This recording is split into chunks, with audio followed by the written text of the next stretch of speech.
गिरिडीह जिले के पपरवाटांड में झारखंड कोलियरी मजदूर यूनियन की ओर से रविवार को आभार सभा का आयोजन किया गया। इस अवसर पर झारखंड सरकार के मंत्री सुदेव कुमार मुख्य अतिथि के रूप में, जबकि झामुमो के जिलाध्यक्ष संजय सिंह विशिष्ट अतिथि के रूप में शामिल हुए। आपको बता दें, यह आभार सभा मंत्री सुदेव कुमार के प्रयास से कोलियरी क्षेत्र में बंद पड़े ओपनकास्ट माइंस के पुनः संचालन और कोलियरी विकास के लिए किया जा रहा है। साथ ही आपको बता दें, मंत्री ने भाजपा पर निशाना साधते हुए कहा कि केवल पत्राचार करने से समस्याओं का समाधान नहीं होता, बल्कि मजबूती से आवाज उठानी पड़ेगी। वहीं झारखंड कोलियरी मजदूर यूनियन ने बंद पड़ी माइंस को शुरू कराने के लिए लगातार संघर्ष किया, जिसे राज्य सरकार ने गंभीरता से सुना। उसका परिणाम यह है कि एक बार फिर ओपनकास्ट माइंस का संचालन शुरू होने जा रहा है। उन्होंने यूनियन से आह्वान किया कि वे अपने पुराने तेवर में लौटे और जनता के जायज सवालों को मजबूती से उठाए। वहीं मौके पर झामुमो जिलाध्यक्ष संजय सिंह, हरगौरी साव छक्कू, अर्जुन रवानी, साजिद तेजलाल मंडप सहित कई यूनियन के कई पदाधिकारी और सदस्य उपस्थित थे। आंदोलन कोलियरी क्षेत्र की समस्याएं और समस्याओं के व्यापक स्वरूप सिर्फ मजदूर हित के मसले नहीं, कोलियरी हित के मसलों पर भी संघर्ष करने वाले वो तमाम साथी जो आज मेरे सामने बैठे हैं, इस क्षेत्र से संगठित भाव से जुड़ी हमारी तमाम माताएं बहनें, जिन्होंने हर आंदोलन में बढ़ चढ़कर हिस्सा लिया है। 3 दशकों से ज्यादा जो मेरे राजनीतिक जुड़ाव का दौर रहा, उस दौर में इस कोलियरी के अनेक उतार चढ़ावों को हम लोगों ने देखा। हम कोलियरी के एक स्टेक होल्डर या उसके एक साझेदार की हैसियत से रहे और हम लोगों ने हमेशा यह प्रयास किया कि यह इंडस्ट्री चले, भारत सरकार का यह उपक्रम चले, और जब यह उपक्रम चलेगा तो गरीब के घर का चूल्हा भी जलेगा और उसके पेट की आग भी बुझेगी। बहुतेरे मौके आए जिन मौकों में लोगों ने यह भी कोशिश की कि झारखंड कोलियरी मजदूर यूनियन को कमजोर किया जाए। बहुतेरे मौके पर यह भी कोशिश हुई प्रबंधन के तरफ से कि झारखंड कोलियरी मजदूर यूनियन की उपेक्षा की जाए। तो मैं इस मंच से प्रबंधन से लेकर उन तमाम ताकतों को यह एक संदेश देना चाहता हूं कि झारखंड की धरती पर अवस्थित करहरबारी हो, चाहे ओपन कास्ट हो, चाहे बनियाडी हो, इस पर झारखंडियों का हक चलेगा, किसी और के हक चलने की कोई गुंजाइश नहीं है। गुरु ने जिस नगाड़े और तीर धनुष के साथ हम लोगों को सिपाही बनाया, वो ताकत हमारी जीवित है, जिंदा है। मैं प्रबंधन से लेकर उन तमाम ताकतों को यह चेतावनी देना चाहता हूं कि परिस्थितियां कितनी भी विषम क्यों न हो, मुक्ति मोर्चा और जेसीएमयू जब उतरेगा तो सारे विरोधियों को हमवार करने की ताकत झारखंड मुक्ति मोर्चा और झारखंड कोलियरी मजदूर यूनियन रखता है। 64 मजदूरों के मामले हैं, 64 रैयतों के मामले हैं।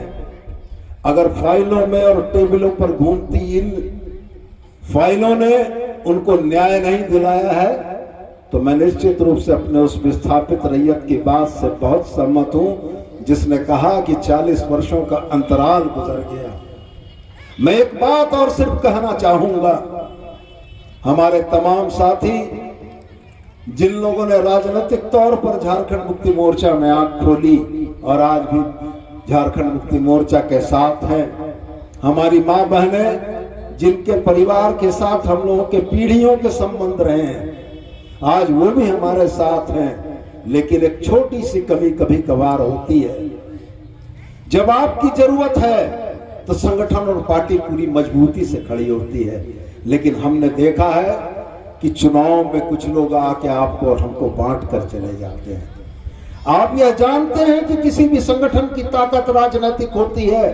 गांडे में आज कल्पना मुर्मू सोरेन आपकी माननीय विधायक है, गिरिडीह में आपका मैं विधायक हूं, तो आपकी आवाज रांची तक गूंजेगी, सीएमडी तक गूंजेगी, और जरूरत पड़ेगी तो कोयला मंत्रालय तक, भारत सरकार तक आपकी आवाज पहुंचेगी। यह आवाज, इस आवाज की ताकत आपकी उस वोट से है जो आपने दी है।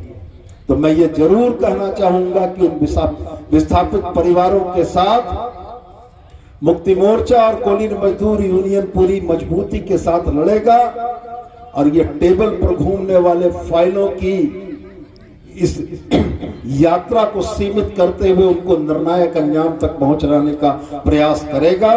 और मैं दोहरा कर आपसे कहता हूं कि कोलरी चाहे 5 साल की बची हो, चाहे 10 साल की बची हो, जब तक कोलरी का अस्तित्व रहेगा, स्थानीय लोगों के हितों को, प्रबंधन को देखना होगा और उनको यह मानना होगा कि जिन लोगों ने जमीनें दी हैं उनका हक अधिकार इस कॉलोनी से नहीं हटाया जा सकता है। तो मैं आपसे बस आज एक बात कहना चाहूंगा, कलयुग में संघे शक्ति कलो युगे का नारा है कि कलयुग में संघ में ही शक्ति होगी और जब आप संगठित रहेंगे, आप शक्ति के तौर पर एक मुट्ठी के तौर पर काम करेंगे, तो मैं आपको बताता हूं कि चाहे वो कब्रिबाद का चालू करने का मुद्दा हो, चाहे कर हरबारी के कानूनी पेचीदगियों को दूर करने का मुद्दा हो, आपकी इसी संगठन और आपकी इसी ताकत ने इन कॉलोनियों को चालू कराया है। और मैं सीना ठोक के कहता हूं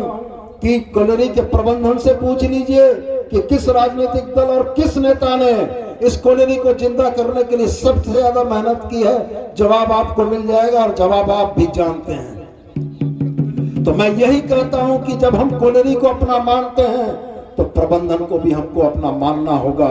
उन्हें यह मानना होगा कि जिन लोगों के चलते उनकी कॉलोनी को चालू कराने की सारी सरकारी अड़चनों को हम लोग दूर कर सकते हैं, तो हमारे लोगों को फायदा पहुंचाने में किसी भी सरकारी अड़चन को बाधा के तौर पर हम लोग नहीं आने देंगे। मैं आपसे बस इतना ही कहता हूं, आज ओपन कास्ट के शुरू होने का मौका है। क्षेत्र के लोगों को रोजी और रोजगार की उम्मीद है, लेकिन आपको संगठित रहना होगा। प्रबंधन आपके बीच में भी फूट पैदा करने की कोशिश करेगा। आपको इस बात के लिए एकजुट रहना होगा कि सबसे पहले स्थानीय लोगों के हित को किस तरीके से संरक्षित किया जाए। वो बाहर के लोगों को लाकर यहाँ आउटसोर्सिंग में नौकरियां अगर देते हैं तो आपको विरोध करना होगा। आपको एक सशक्त विरोध करना होगा कि पहले स्थानीय लोगों को रोजगार मिले, उसके बाद जब जगह बचेगी तो बाहर के लोग आकर काम करेंगे। और जनता से जुड़कर यूनियन को सवाल खड़े करने होंगे, प्रबंधन पर दबाव डालना होगा और अपनी बातों को मनवाना होगा। और मैं आपको यह भरोसा दिलाता हूं कि सूबे में हेमंत सोरेन की मजबूत सरकार, झारखंड मुक्ति मोर्चा का मजबूत संगठन जब आपके कॉलोनी मजदूर यूनियन की पीठ पर मौजूद है, तो आपको किसी से डरने की जरूरत नहीं है। हर लड़ाई हम शिद्दत से लड़ेंगे, हर लड़ाई जीतेंगे। मैं आपको इतना ही आश्वस्त करना। और मैं पुनः दोहरा कर यह कहता हूं कि बहुत लंबे अंतराल के बाद ओपन कास्ट में आज चेहरे पर खुशहाली आने का मौका आया है। ये खुशहाली कैसे कायम रहेगी, हमारे संगठन के अगुआ साथियों का दायित्व है और आप अपने दायित्व का निर्वहन करें।